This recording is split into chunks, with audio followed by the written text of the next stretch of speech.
ఇక హైందవ శంకరావం సభలో చిన్నజీర స్వామి మాట్లాడుతున్నారు. ఇప్పుడు లైవ్ చూద్దాం.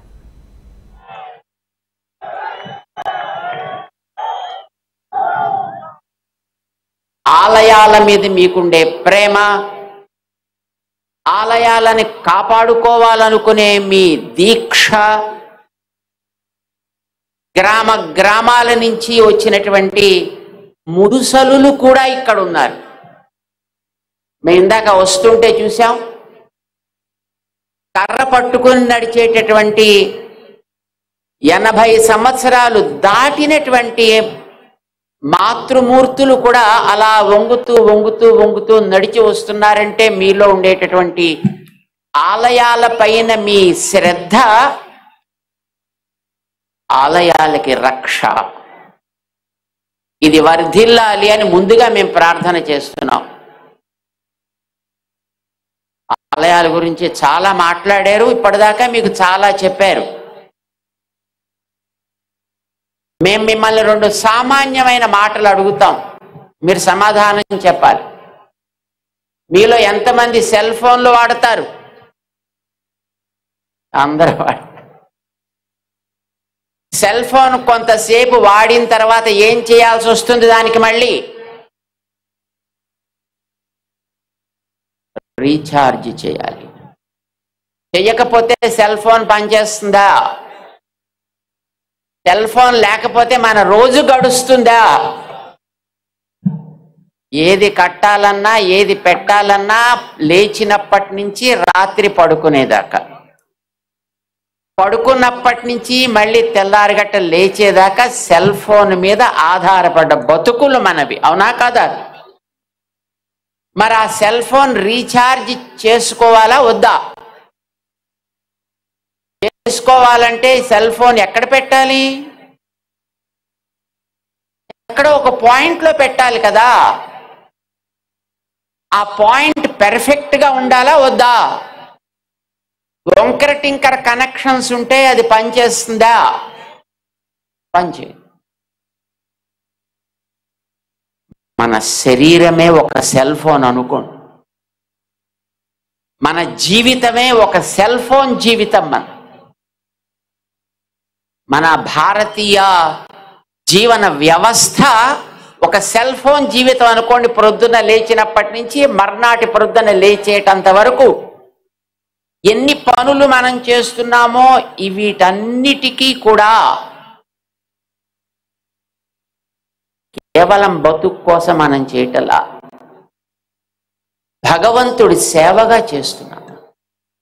వివాహం జరిగినా భగవత్ సేవగా, భోజనం చేసినా లోపలుండే అంతరాత్మకి మన నైవేద్యం పెడుతున్నట్టుగా, వివాహం జరిగి కాపరం చేస్తున్నా మన తర్వాత ఆ సేవ కొనసాగించే వారసులు కావాలి అని జీవితం అట్లానే చేస్తున్నామా లేదా? ఏ పని మనం చేసినా దైవ సేవగా చెయ్యాలి అని, అది ఒక యజ్ఞంగా భావించాలి అని మనకి మన పెద్దలు, మన గురువులు, మన తల్లిదండ్రులు నేర్పిస్తే ఈ జీవితం అనేటటువంటి సెల్ ఫోన్ని మనం అట్లా సాగిస్తున్నాం, అన్ని వ్యవహారాలు చేస్తున్నాం. మరి దీనికి రీఛార్జ్ ఎక్కడ పెట్టాలి? మనలో ఉండే ఆ భావనని ఎక్కడ మనం రీఛార్జ్ చేసుకోవాలి? ఆ రీఛార్జ్ సెంటర్ ఆలయం. ఆలయంలో మనం మళ్ళీ మన యొక్క మనస్సుని రీఛార్జ్ చేసుకోవాలంటే ఆలయపు వ్యవస్థ బాగుండాలా వద్దా? మరి రీఛార్జ్ పాయింట్ సరిగ్గా పనిచేయకపోతే మీ సెల్ ఫోన్ ఛార్జ్ అవుతుందా? అట్లానే ఆలయ వ్యవస్థ బాగోలేకపోతే, ఆలయ వ్యవస్థ సరిగ్గా సాగకపోతే మన జీవితానికి కూడా మళ్ళీ అర్థం చెప్పుకోగలిగే స్థితి ఉండదు. కనుకనే ఆలయాలు బాగుండాలి. మీరందరూ ఇక్కడికి దేనికోసం వచ్చారు? ఇప్పుడు ఆలయ వ్యవస్థ బాగుండాలి అని అడగడానికేనా కాదా? ఇది బాగుండాలి అనే గతంలో మహారాజులు ఆలయాలు కట్టినప్పుడు, జమీందారులు ఆలయాలు కట్టినప్పుడు వాటికి వందల ఎకరాల భూములు ఇచ్చి, లక్షలు ఖరీదు చేసే ఆభరణాలు ఇచ్చి, వాటి పోషణకి ఎంతెంతో పెద్ద పెద్ద వ్యవస్థని చేశారు. ఎందుకనంటే ఆ వ్యవస్థతోటి ఆలయం బాగా సాగితే ఆలయానికి వచ్చే మనందరి జీవితాలు సమర్థవంతం అవుతాయి, మన జీవితాల్లో మనం హాయిగా బ్రతకగలుగుతాం, సమాజం సుఖశాంతులతో ఉంటుంది అనే సంకల్పంతో ఒక మన రాష్ట్రంలోనే తీసుకుంటే సుమారు ఆలయాలకి 15 లక్షల ఎకరాల భూమి ఉండేదిట. అది క్రమంగా ఐసుగడ్డ కరిగినట్టుగా డిపార్ట్మెంట్ల చేతుల్లోకి వెళ్ళిన తర్వాత కరిగి ఈ వేల్టికి ఒక 4.5 లక్షల ఎకరాలుగా మిగిలింది. అంటే ఎంత పోయింది? ఆలయాలకి చెందినటువంటి ఆస్తులు, ఆలయాలకి చెందిన భూములు, ఆలయాల్లో జరిగే ఆరాధనలు, ఆలయాలకు సంబంధించిన మనందరి యొక్క జీవితానికి కావలసిన నిర్ణయాలు ఎవరు చేయాలి? అసలు అవేమిటో తెలియనటువంటి ఆఫీసుల్లో పనిచేసుకునే అధికారులు చేయాలా? ఎవరు చేయాలవి అడగడానికి ఇప్పుడు మీరందరూ ఇక్కడికి వచ్చారు. అది ఎవరిని అడగాలో మీ అందరికీ తెలియాలనే మన విశ్వ హిందూ పరిషత్ ఇక్కడ ఇంతమందిని సమావేశపరిచి, ఇంతమంది పెద్దలని ఇక్కడికి తీసుకొచ్చి మీ అందరి ముందర ఇక్కడ కూర్చోపెట్టింది. మన రాష్ట్రంలో అన్ని మూలల నుంచి మిమ్మల్ని అందరినీ ఇక్కడికి తీసుకొచ్చిన కారణం ఎవరిని మనం అడగాలి, దాన్ని ఎవరి ద్వారా నడపాలి అనేది మీకు తెలియచేయడం కోసం. ఆలయాల్లో పూజ జరగాలంటే 5 నిమిషాలు చేయండి, అరగంట చెయ్యండి అని ఎవరు చెప్పాలి? ఒక ఆఫీసర్ చెప్పాలా? ఒక ధర్మాధికారి చెప్పాలా? ఎవరు చెప్పాలి? కట్టుకున్న ఆలయాలు మీరు కట్టుకున్నారు.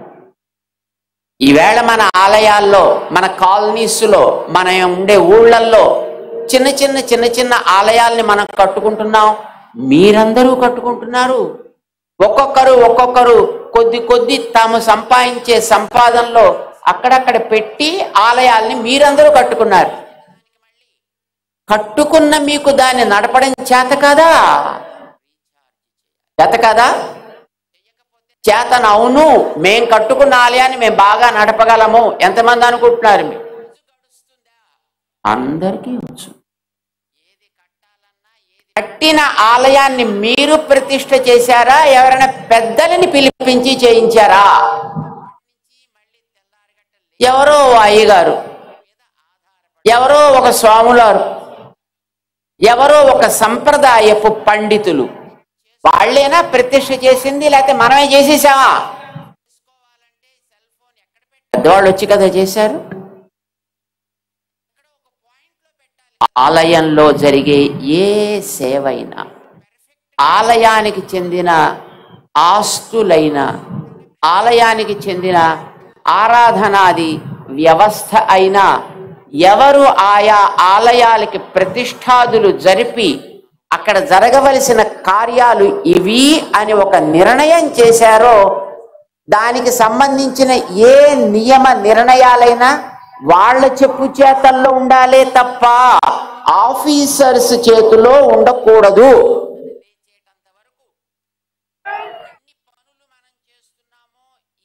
ఆఫీసర్స్ ఉంటామంటే మాకు అభ్యంతరం లేదు, కానీ ఆ ప్రతిష్ఠాదులు చేసినటువంటి పెద్దలు ఎవరున్నారో వాళ్ళ ఆదేశానికి విరుద్ధం కాని రీతిలో వాళ్ళు వాటిని నిర్వహించగలిగేట్టుగా అయితే వాళ్ళు ఉండాలి, లేకపోతే వాళ్ళు అక్కడ ఉండాల్సిన అవసరం లేదు. అంగీకరిద్దామా దానికి? ఎండోమెంట్ డిపార్ట్మెంట్ ఉండాలా పోవాలా అది తర్వాత వాళ్ళు నిర్ణయం చేస్తారు.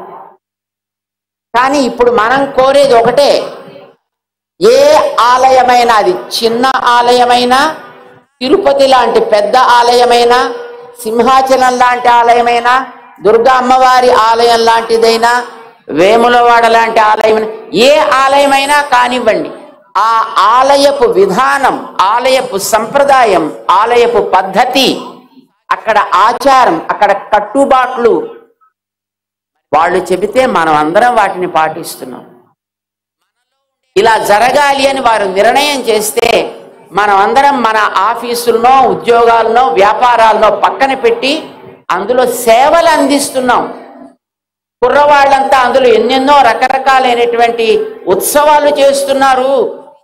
పెద్దలు చేసిన నిర్ణయానికి కట్టుబడి సమాజం అంతా దాంట్లో కట్టుబడి ఉండేటప్పుడు దానిని సక్రమంగా నిర్వహించడాని కోసమనే ఉండేటటువంటి ఆ ఎండోమెంట్ డిపార్ట్మెంట్లో ఉండే అధికారులు వాళ్ళకి ఏది అవసరమో దాన్ని చేయడానికి వాళ్ళు ఉండాలే తప్ప వాళ్ళు చేసేదాన్ని ఇది చేయకండి, అది చేయకండి, ఇలా చేయకండి, అలా చేయకండి అని చెప్పడానికి వాళ్ళకి అధికారం ఉండదు, ఉండకూడదు. ఒప్పుకుందామా దీన్ని? మీ ఆలయంలో ఉత్సవం 5 రోజులు జరగాలి అంటే ఆ జరగడానికి అక్కడ ఉండేటటువంటి పద్ధతిని ఎట్లా వినియోగించాలో దాన్ని పెద్దలు నిర్ణయం చేస్తే వాళ్ళని ఎగ్జిక్యూట్ చేయమని చెప్పండి, అమలు పరచమని చెప్పండి. అది దాటి వాళ్ళు చేయాల్సిన అవసరం లేదు. 1817లో ప్రారంభమైంది అసలు యాక్ట్. 1840లో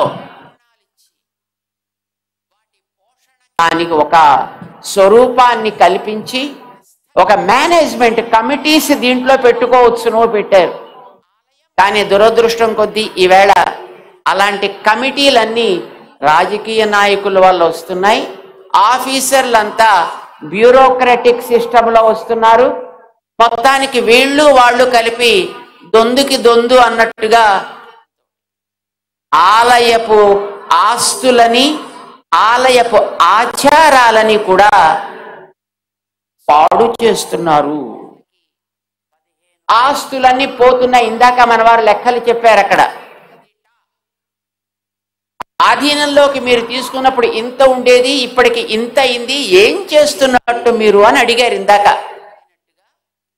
అది వాస్తవం. మనం ఒక్క మాట జ్ఞాపకం పెట్టుకుని ఇక్కడి నుంచి ఇంటికి వెడదాం. మన ఆలయాలు, అది చిన్న గ్రామంలో చెట్టు కింద ఉండేటటువంటి ఓ అమ్మవారి సన్నిధి అయినా, ఎప్పటి నుంచో 100 సంవత్సరాలుగా వస్తుండేటటువంటి ఒక పెద్ద ఆలయమైనా, అక్కడ జరిగే ఆరాధనాది విధానాలని నిర్ణయం చేసేటటువంటి సంప్రదాయ ధార్మిక ఆచార్యులు పెద్దలు ఉన్నారు. వారి ఆదేశానికి విరుద్ధంగా అక్కడ ఏమీ జరగకూడదు. ఇది ఒకటి. రెండవది, ప్రతి ఆలయానికి కొంత ఆస్తి ఉంది. ఒక్కొక్క ఆలయానికి 1000 ఎకరాలు ఉంది. ఒక ఆలయానికి హుండీలో వచ్చే 4 డబ్బులు కావచ్చు. ఆ ఆస్తి ఈవేళ మనకి తరిగి కనిపిస్తోందంటే దాన్ని ఆక్రమించుకున్నటువంటి వాళ్ళు మధ్యలో ఎంతో మంది ఉన్నా 1996వ సంవత్సరంలో సుప్రీంకోర్టు ఒక నిర్ణయం చేసింది. ఆలయానికి చెందిన ఆస్తి ఎప్పుడు ఎక్కడ ఉన్నా, అది ఎన్ని చేతులు మారినా అది తిరిగి ఆలయానికే చెందించబడుతుంది. ఆక్రమించిన వాళ్ళందరినీ కూడా పక్కకి తొలగించడం జరుగుతుంది అనేది సుప్రీంకోర్టు నిర్ణయం చేసి ఇచ్చింది. అది అమలు జరిపించాల్సిన బాధ్యత మనందరికీ ఉంది. ఎందుకంటే ఆలయాల మీద ఆధారపడ్డ వాళ్ళ మనమే. అందుచేత మనం కోరేది ఆలయాల యొక్క ఆస్తులను ఎవరెవరు ఎక్కడెక్కడ ఎంతెంత ఆక్రమించుకున్నారో అవన్నీ మళ్ళీ తిరిగి ఆలయానికి వచ్చేట్టుగా చెయ్యాలి. అడుగుదామా వద్దా? ఇది నెంబర్ 1.